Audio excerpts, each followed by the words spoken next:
और ये बिल्कुल द्योतक रहा है जब नीतीश कुमार जी इफ्तार पार्टी में तेजस्वी जी के घर पे पहुंच जाते हैं, और भी 2015 के बाद वो भी पैदल चल के। और तो नितिन गडकरी सही में लोग कहते हैं कि स्लिप ऑफ टंग हुआ है कि नीतीश कुमार जी की जगह पर उन्होंने तारकिशोर प्रसाद जी का नाम ले लिया। तो बाकी का जो चीज़ें हो रही हैं वो किसी तरह बस खाना पूर्ति करने के लिए। तो नीतीश जी की नीतियों का विरोध करते हैं, भाजपा की नीतियों का समर्थन करते हैं। बिल्कुल, अगर नीतीश जी का नीति इतनी अच्छी होती तो बिहार के 17 साल में ये दुर्दशा नहीं होती। नीतीश कुमार जी रहे जो ये सीगुफा छोड़ते हैं 6 महीना के बाद फिर चुप हो जाते हैं। इस बार तो सीगुफा तेजस्वी ने छोड़ा है। नहीं, छेड़ा जरूर है, लेकिन ये कब करेंगे? आखिर इसका एग्जीक्यूशन फील्ड पे कब होगा? नमस्कार, भारत लाइव देख रहे हैं आप। बिहार में कई मुद्दों को लेकर मुख्यमंत्री और सत्ताधारी एनडीए दल में लगातार लड़ाई चल रही है। ऐसे में कई दलों ने आरोप भी लगाया है और यह अंदाजा भी लगाया है कि बिहार में जल्द ही सत्ता परिवर्तन होगा, मुख्यमंत्री को कुर्सी से हटा दिया जाएगा। लोजपा रामविलास के प्रवक्ता डॉक्टर विनीत जी हैं। विनीत जी, कैसे देख रहे हैं, क्या सच में नीतीश कुमार जी को कुर्सी से हटाने का प्लान भाजपा बना रही है? नीतीश कुमार जी का जो समय है एनडीए में वो बिल्कुल पटाक्षेप हो गया है, बिल्कुल खत्म होने के कगार पे है। और ये ऐसा हुआ है क्योंकि नीतीश कुमार जी का जो क्रियाकलाप है, जो कि घटक दल का जो होता है ना कि आप एनडीए में हैं, कोलिशन जो धर्म होता है आप उसका पालन नहीं करते हैं। और ये बिल्कुल द्योतक रहा है जब नीतीश कुमार जी इफ्तार पार्टी में तेजस्वी जी के घर पे पहुंच जाते हैं, और भी 2015 के बाद वो भी पैदल चल के। जी। इसके बाद 1 घंटा बंद कमरे में बात करते हैं और कहते हैं कि जातीय जनगणना के बारे में बात कर रहे थे, जबकि वो पब्लिक डोमेन की चीज़ है। तो कहीं ना कहीं बीजेपी इस बात को समझ रही है कि नीतीश कुमार की जो फितरत है वो वफादारी की फितरत नहीं है। नीतीश जी गठबंधन धर्म का पालन नहीं कर रहे हैं। बिल्कुल। और ये या तो वो प्रेशर टैक्टिक्स बनाते हैं बीजेपी पे, लेकिन बीजेपी जो कि 77 सीट के साथ सबसे बड़ी पार्टी है, कितना बर्दाश्त करेगी? आप देख लें कि जो पोस्टर वॉर कोइलवर पुल को लेके हो रहा है, वहाँ पर नीतीश कुमार जी का फोटो गायब था। और तो नितिन गडकरी सही में लोग कहते हैं कि स्लिप ऑफ टंग हुआ है कि नीतीश कुमार जी की जगह पर उन्होंने तारकिशोर प्रसाद जी का नाम ले लिया। तो बाकी का जो चीज़ें हो रही हैं वो किसी तरह बस खाना पूर्ति करने के लिए हो रही है। लेकिन मुझे लगता है अगर मैं एक राजनीतिक दल से भी एसोसिएटेड नहीं होता, एक आम नागरिक की तरह बात करता, तो मुझे लगता है कि नीतीश कुमार जी भी पलटने के मूड में हैं और बीजेपी इनको सल्टाने के मूड में लगी। बीजेपी सल्टाएगी तो चिराग पासवान की लॉटरी लगेगी। देखिए, चिराग लोकतंत्र में जनता जनार्दन होती है और वही आपको लॉटरी का टिकट देती है, कोई भी पार्टी दे नहीं सकता है। और जिस हिसाब से चिराग पासवान जी को अपार जन समर्थन मिल रहा है, उसमें लगता है कि हर पार्टी, और जो आप देखते होंगे कांग्रेस हो या राजद हो, जो पार्टियां हैं जो हमारी पार्टी को न्योता देती है कि आइए हमारे साथ कोलिशन में, तो मुझे लगता है कि बीजेपी कोई लॉटरी का टिकट नहीं देगी, जनता देगी। हाँ, बीजेपी को उस चीज़ का आभास अगर होगा कि सच्चा में उनका हितैषी कौन है, उनका मित्र कौन है, तो उस बात से हमें तो खुशी इसलिए होगी क्योंकि हम हमेशा से बीजेपी का समर्थन उनके नीतियों के कारण करते आए हैं जी, और करते भी रहेंगे। मतलब नीतीश जी की नीतियों का विरोध करते हैं, भाजपा की नीतियों का समर्थन करते हैं। बिल्कुल, अगर नीतीश जी का नीति इतनी अच्छी होती तो बिहार के 17 साल में ये दुर्दशा नहीं होती सर। आप नीति आयोग ले लें, centre for monitoring Indian economy ले लें, फैमिली हेल्थ जो सर्वे निकला है जिसमें 85% लोग कहते हैं कि बिहारी सरकारी अस्पताल में वो जाना पसंद नहीं करते हैं। तो ये तो नीति का ही जातीय जनगणना पर आप लोगों की क्या राय है?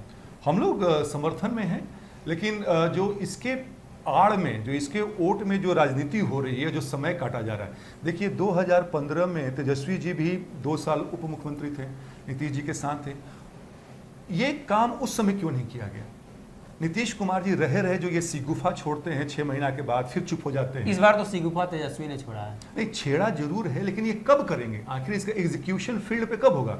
हमारे नेता चिराग पासवान जी ने कहा है कि जातीय जनगणना जरूरी है, कराया जाए, उसके समर्थन में हम हैं। राजनीति नहीं होनी चाहिए। राजनीति नहीं होनी चाहिए, बिल्कुल ये धरातल पे कार्य हो और जल्दी हो। जी। एक और सवाल उठता है, पिछले दिनों आप लोगों की तरफ से एक चिट्ठी लिखा गया था, वीर कुंवर सिंह के प्रपौत्र की हत्या हो गई, काफी चर्चा का विषय बना, कार्यक्रम भी हुआ, लेकिन उस कार्यक्रम से भी तस्वीरें निकलकर सामने आई कि उनके परिवार के लोगों को नजरबंद किया गया। आप लोगों ने पत्र लिखा, अमित शाह की तरफ से शायद जवाब आ चुका है, मुख्यमंत्री ने जवाब दिया है? नहीं, ये बहुत दुखद है कि देखिए, चिराग पासवान जी जगदीशपुर गए थे जी, और बाबू वीर कुंवर सिंह हमारे स्वतंत्रता सेनानियों में अग्रणी, अगर मैं लोगों की बात करूं तो आते थे जी। तो उनके परिवार में उनके प्रपुत्र की वहाँ पे जो पुलिस थी उनके द्वारा हत्या कर दी जाती थी, तो उसके लिए वहाँ पहुँचना जरूरी था। शोकाकुल परिवार से हम मिले और चिराग पासवान जी ने कहा था कि वो इस पत्र लिख के मुख्यमंत्री के संज्ञान में देंगे और गृह मंत्री जी के संज्ञान में देंगे जी। और ऐसा ही उन्होंने किया है। लेकिन ये अप्रैल में चिट्ठी लिखी गई थी जी जी। लेकिन नीतीश कुमार जी पटना में रहने के बावजूद भी उस पत्र का कोई भी उत्तर नहीं दिया, जबकि अमित शाह जी का वहाँ से रिप्लाई आया है कि जो कंसर्न डिपार्टमेंट है उसमें पत्र भेज दिया गया है।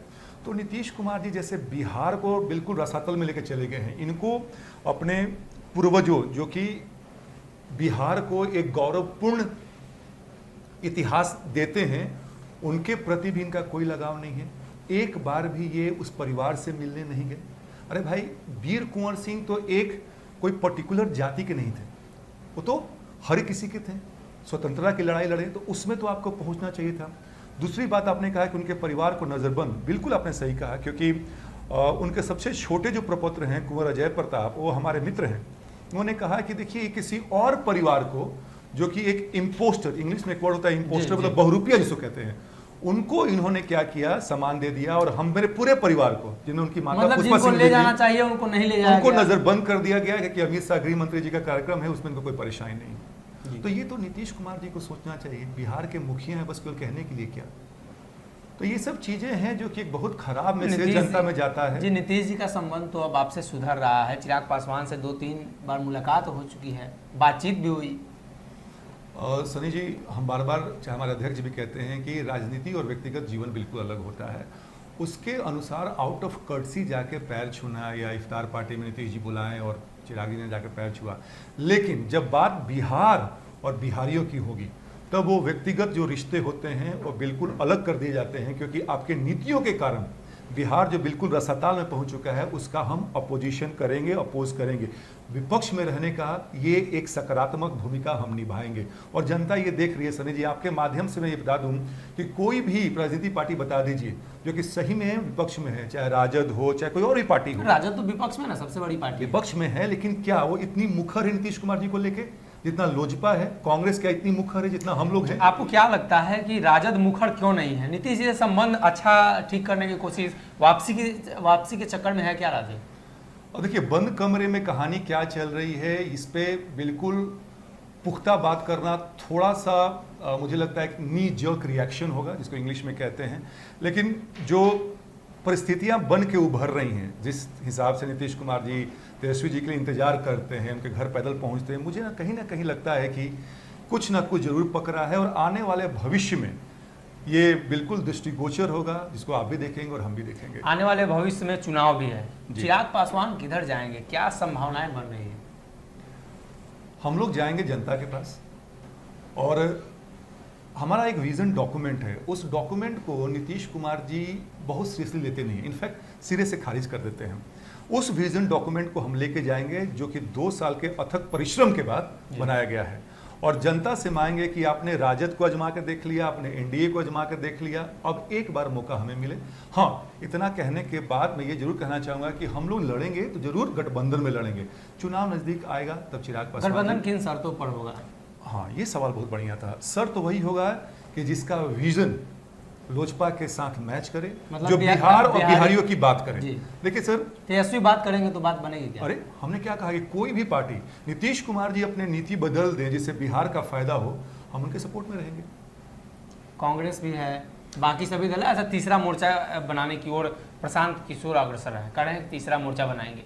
प्रशांत किशोर का यह भी कहना है कि बिहार में वो तमाम दल जो सत्ता से बाहर है और विपक्ष से भी बाहर है, यानी विपक्षी दल की भूमिका में कांग्रेस है, माले है, राजद है जी, और सत्ताधारी दल में जीतन राम मांझी हैं, जदयू है, मुकेश सहनी बाहर ही हो चुके हैं। तो क्या लग रहा है कि मुकेश सहनी, चिराग पासवान, प्रशांत किशोर सभी लोग मिलेंगे क्या? मैं फिर से एक बार आपको दोहराता हूँ ये बात कि हमें किसी से गुरेज नहीं है। राजनीति में कोई भी परमानेंट फ्रेंड और कोई भी परमानेंट दुश्मन नहीं होता है। लेकिन हाँ, नीतिगत अगर बात होगी और नीतिगत में जो अभिप्राय होगा, जो आशय होगा, वो होगा बिहार का उत्थान। अब बिहार की जो बेइज्जती है ना, बर्दाश्त नहीं होता है। तो जो भी पार्टी इन सब चीज़ों पे सोचेगी उनका हम स्वागत करेंगे, उनके साथ हम जाने को तैयार हैं। लेकिन आप बस केवल दिखावा मात्र के लिए कि बिहार का काम करेंगे, उत्थान करेंगे और केवल सत्ता लोलुप होके अगर हमारे साथ आप आना चाहेंगे तो आप जैसे लोगों का फिर हमारे पास दरवाजे पर जगह नहीं है। जी, लोजपा रामविलास का ये कहना है, उनका जो विजन डॉक्यूमेंट है उसके आधार पर ये चलेंगे। विजन डॉक्यूमेंट में इन्होंने जो अपना प्रस्ताव रखा है, जो बातें रखी हैं, उसको अगर मानेगी, जो भी गठबंधन उसे मानेगी, उस गठबंधन में शामिल होंगे। और चिराग पासवान ने भी कई बार इस बात का दावा किया है कि बिहार फर्स्ट, बिहारी फर्स्ट जो उनका विजन डॉक्यूमेंट है, उसको अगर नीतीश कुमार जी भी मान लेते हैं तो उनके साथ जाने में भी चिराग पासवान को गुरेज नहीं। अगर ये वीडियो पसंद आई और वह बिहार के राजनीति और बिहारियत से सरोकार रखेनी तो सब्सक्राइब बटन दबा के चैनल के सब्सक्राइब कर ली। ओजे एगो घंटी बा, ओकरा बटन दबा देला से कुल सटीक और मारक खबर रुआ मुफ्त में मिल जाई। अगर रुआ पत्रकारिता के हमनी के नया प्रयोग में सहयोग कर चाहतानी तो ज्वाइन बटन दबा दी। पेटीएम नंबर नोट कर ली 9386816700। धन्यवाद।